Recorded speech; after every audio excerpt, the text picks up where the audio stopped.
Apa Wahabi ini? Dari mana istilah ini? Ini keluar dari mulut orang-orang yang tidak bertanggung jawab.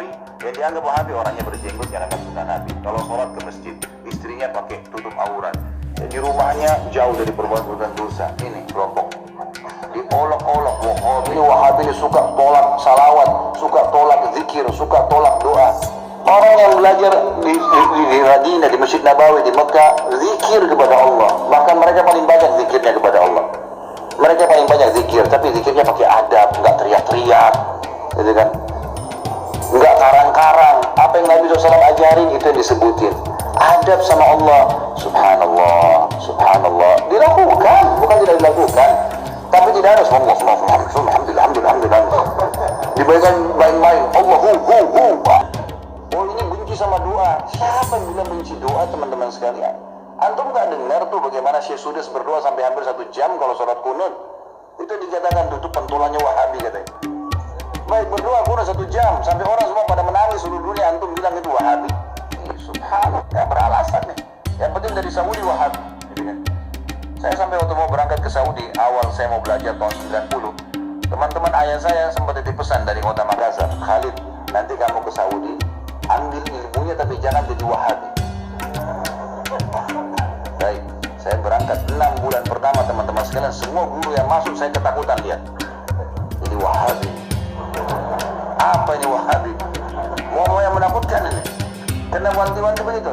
Lama setelah guru masuk, setiap guru masuk di Madinah, wallahi saya bersumpah atas nama Allah, teman-teman sekalian, tidak pernah ada sebutan nama Wahabi. Saya tidak pernah dengar kata-kata Wahabi dari mulut mereka. Wallah, yang ada cuman Allah, Allah Rasul. Allah berfirman, Rasulullah bersabda. Wallahi, saya sumpah di sini, ada di masjid ini memang begitu ajarannya. Atau diikuti dengan penjelasan Ibnu Abbas, sahabat, Ibnu Umar, sahabat. Nih pemahamannya mereka, ini pemahamannya sahabat tentang ayat ini, tentang hadis ini. Itu yang kita pelajari. Dan kalau ada masalah fikih, datangkan 4 mazhab semua. Imam Syafi'i bilang begini dalilnya, Imam Ahmad bilang begini dalilnya, Imam Malik bilang begini, Abu Hanifah begini dalilnya. Jelas, semuanya begitu. Teman-teman sekalian, saya kasih jawaban secara akal sehat.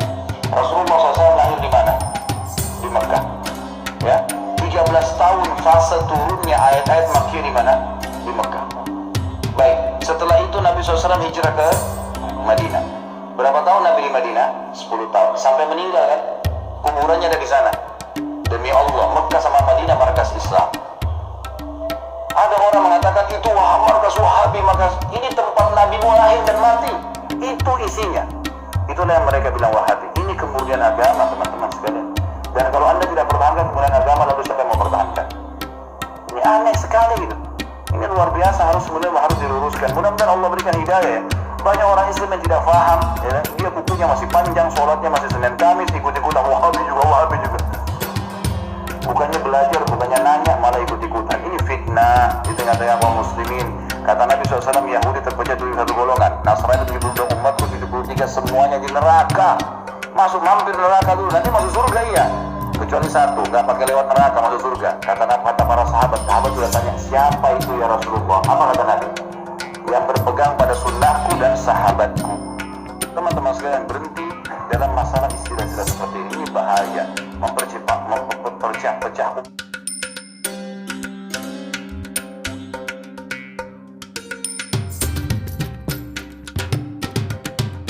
Wahabi warisan historis yang tidak lain adalah firqah, salah satu sempalan dari sempalan Khawarij yang tokoh sentralnya adalah Abdul Wahab bin Abdurrahman ibn Rustum al-Ibadi.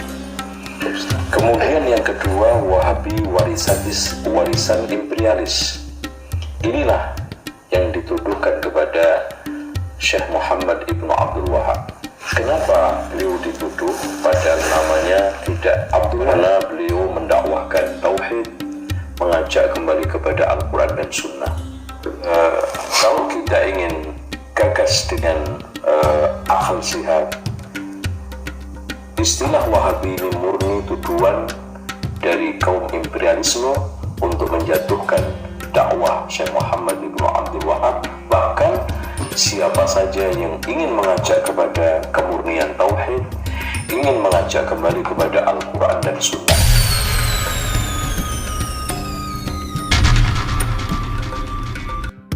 Kalau kita lihat motivasi tuduhan itu kan ada 3. Yang pertama motivasi agama dan sosial.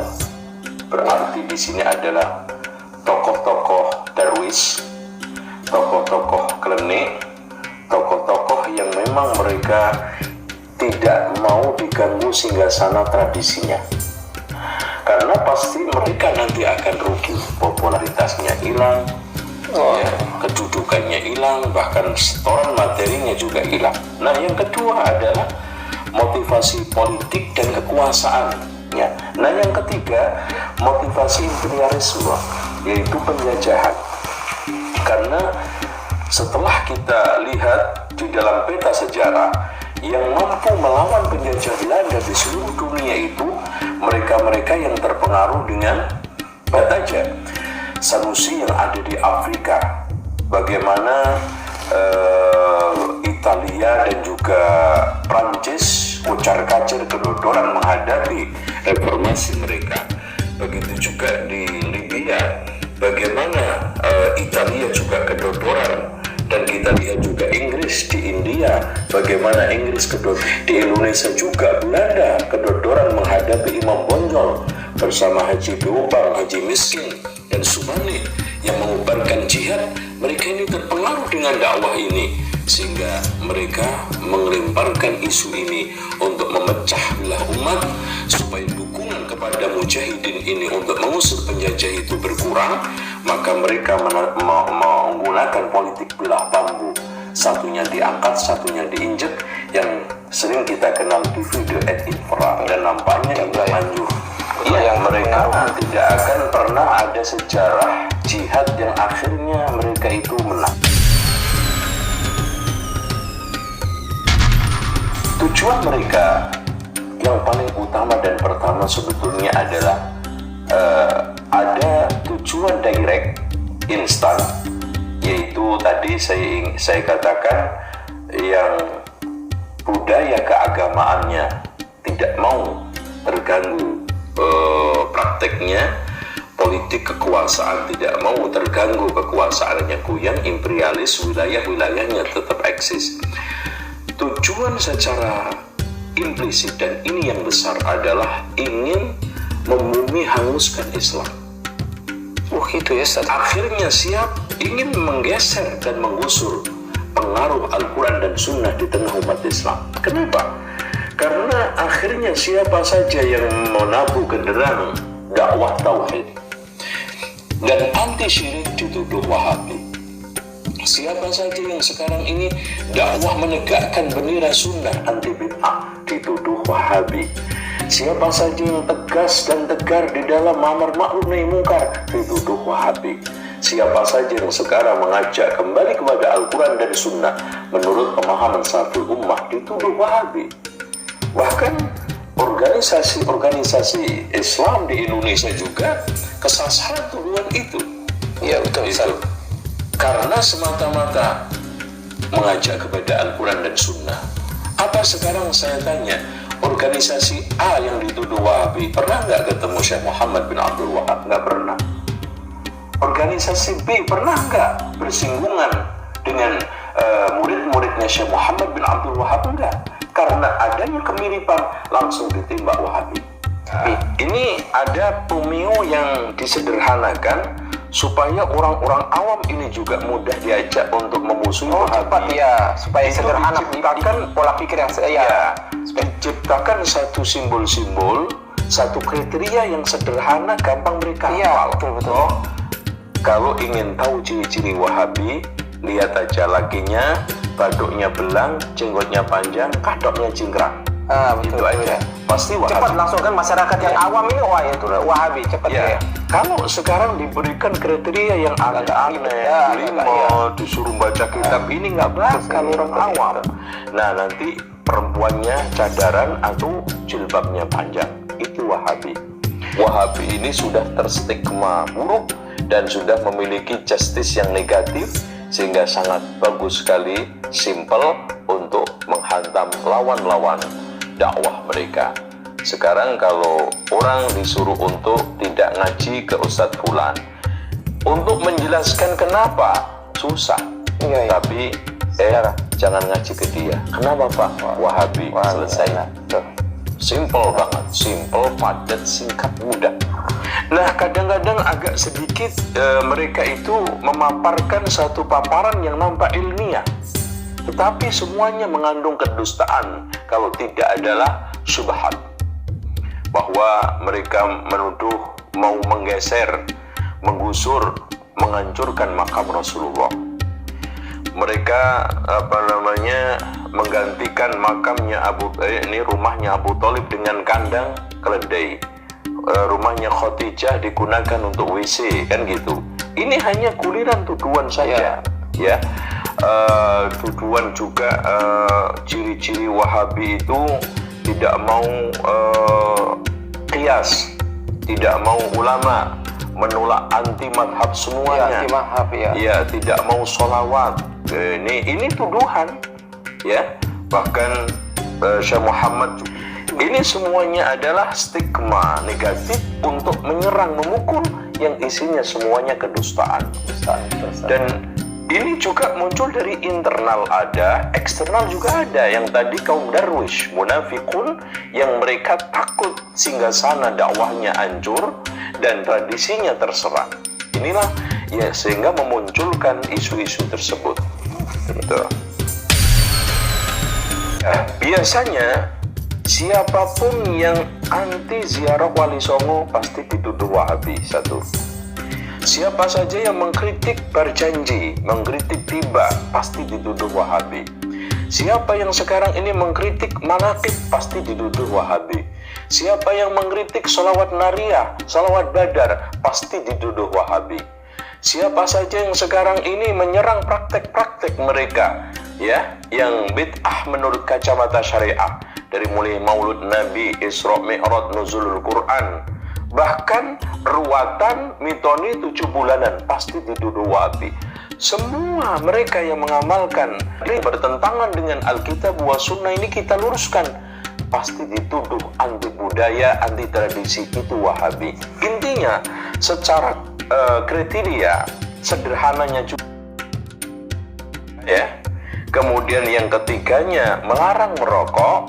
Kemudian yang keempatnya dia tidak mau tradisi dan budaya yang sudah memasyarakat ini, pasti ditembak Wahabi.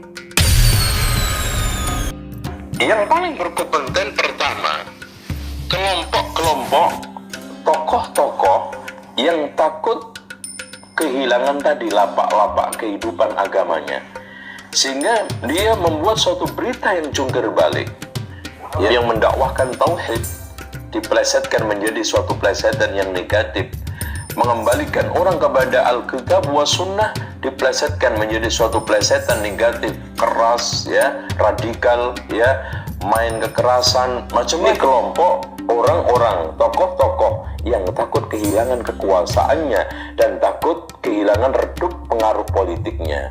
Tokoh politikus dan mereka-mereka yang takut kehilangan pengaruh politiknya dan takut kehilangan kekuasaannya, minimal suara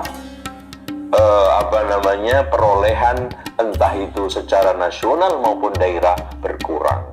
Inilah pihak-pihak yang berkepentingan. Inilah yang paling berperan, yang paling berpengaruh, yang paling memiliki tanggung jawab nanti di hadapan Allah atas isu Wahabi.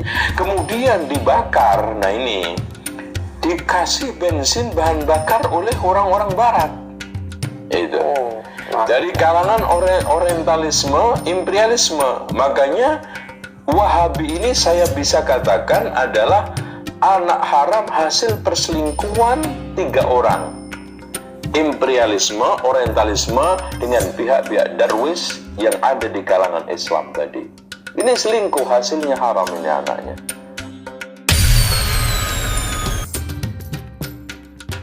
Yang paling diuntungkan pertama kali adalah Yahudi, imperialisme, dan seluruh non-muslim. Lihat mereka.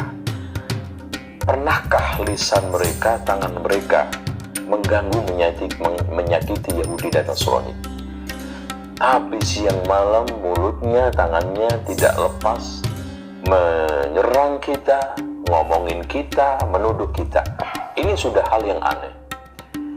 Sehingga kalau kita ajak untuk membangun ukhuwah, dengan mudahnya mereka mengatakan lakum dinukum waliyadin. Tapi sama non muslim, watawasau bil haqqi watawasau bis sabr. Abang nggak kebalik itu. Terus kemudian pihak yang kedua adalah pihak politikus yang menggunakan jargon-jargon politik agama keagamaan. Kemudian yang selanjutnya tadi pihak-pihak mereka tokoh-tokoh tradisional ya, sekarang penjaga makam-makam, tempat-tempat keramatan yang diuntungkan dari acara-acara tradisi, inilah paling dirugikan.